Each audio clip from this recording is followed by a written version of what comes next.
Aujourd'hui, on est là pour le 8 mars, donc le droit international pour le droit des femmes.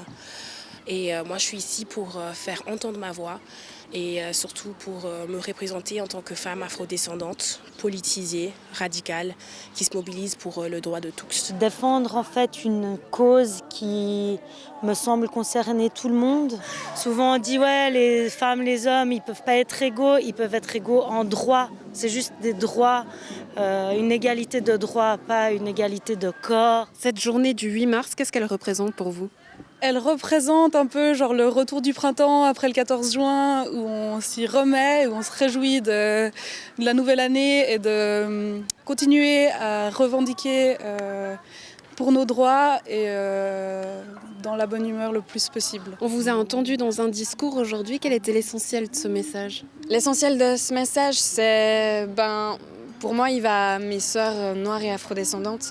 C'est qu'elles ne sont pas toutes seules, c'est qu'on est quand même beaucoup ici en Suisse et puis qu'on essaye de se rassembler autour des problématiques qu'on comprend bien, qu'on n'est pas invisible, qu'on n'est pas juste tout obligé de se défriser les cheveux ou de s'éclaircir la peau pour être valable, qu'on est des êtres humains en fait, tout simplement. Les femmes noires et afrodescendantes sont des êtres humains à part entière. La question c'est toujours ça, qu'est-ce qui fait qu'un jour on nous entend pour de vrai ? Qu'est-ce qui fait qu'en désobéissant, en faisant autrement qu'une politique correcte en Suisse, on arrive à faire bouger les choses. Donc pour nous aujourd'hui, je trouve que c'est le fait de venir en soutien en fait, aux femmes des autres pays, puis de se rappeler que c'est pas parce qu'on est dans un gros pays riche et capitaliste que chez nous ça va. Le thème de la journée, c'est aussi parler des personnes qui travaillent le dimanche et les jours fériés, parce que c'est toujours une majorité de femmes qui travaillent dans ces milieux-là, qui sont mal payées, toujours autant mal reconnues.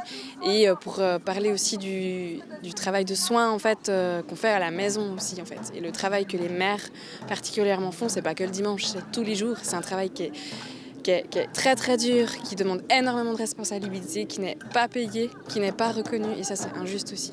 Le 14 juin, on a vu de nombreuses femmes manifester. Qu'est-ce qui a changé depuis ? Je pense qu'il y a, malheureusement dans les faits concrets, il n'y a pas grand-chose. L'économie est trop forte, la politique qui va vraiment très lentement est trop forte aussi. Je crois juste par contre que je le vois là chez des jeunes personnes, il y a vraiment des choses qui bougent dans leur tête. Les jeunes se posent vachement plus de questions de genre, c'est plus intéressant. Moi, je suis une vieille dame et en 1970, on demandait déjà certaines choses qu'on n'a toujours pas obtenues. Mais par contre, on a obtenu certaines choses. Il y a des choses qui ont changé. Pour moi, c'est les nouveaux pères, c'est les hommes qui s'occupent des enfants. Et ça fait une grande différence. On a vu notre Parlement évoluer un petit peu dans le bon sens. Je pense que c'est une bonne nouvelle. Mais je pense qu'il y a encore pas mal de chemin à faire, dans le sens où il y a encore certaines minorités qui ne sont pas assez représentées. Nous, on fait le changement en fait, le fait de pouvoir prendre la voix, le fait de pouvoir exister, de marcher, de se réunir et d'organiser. Je pense qu'énormément de choses changent, mais maintenant il faut voir comment justement les personnes avec du pouvoir, avec des privilèges au sein des politiques veulent changer les choses, parce que nous on veut le faire, c'est évident. Ce 14 juin, vous aviez remis un manifeste aux autorités. Qu'est-ce qui en a été fait depuis ? On a remis en fait l'introduction, en tout cas on n'a pas eu de retour par rapport à ça. On y travaille toujours parce qu'on ne fait pas les choses à moitié, puis du coup c'est un gros boulot. Je pense que ça prend encore un peu de temps parce qu'en fait on se rend compte aussi que d'être militante pour tout ça, c'est aussi vraiment un cumul qui fait que, comme d'hab, on fait beaucoup trop puis on est fatigué. Mais là, le printemps revient, on va s'y remettre. Mais j'ai pas l'impression que ce soit une ville qui exprime vraiment beaucoup son attention par rapport à ça. On n'a pas eu de contact, il n'y a pas eu des personnes qui se préoccupent de se dire mais c'est quoi vraiment en fait qui fait qu'il y ait des milliers de personnes qui se sont mis dans la rue. Grosse interrogation.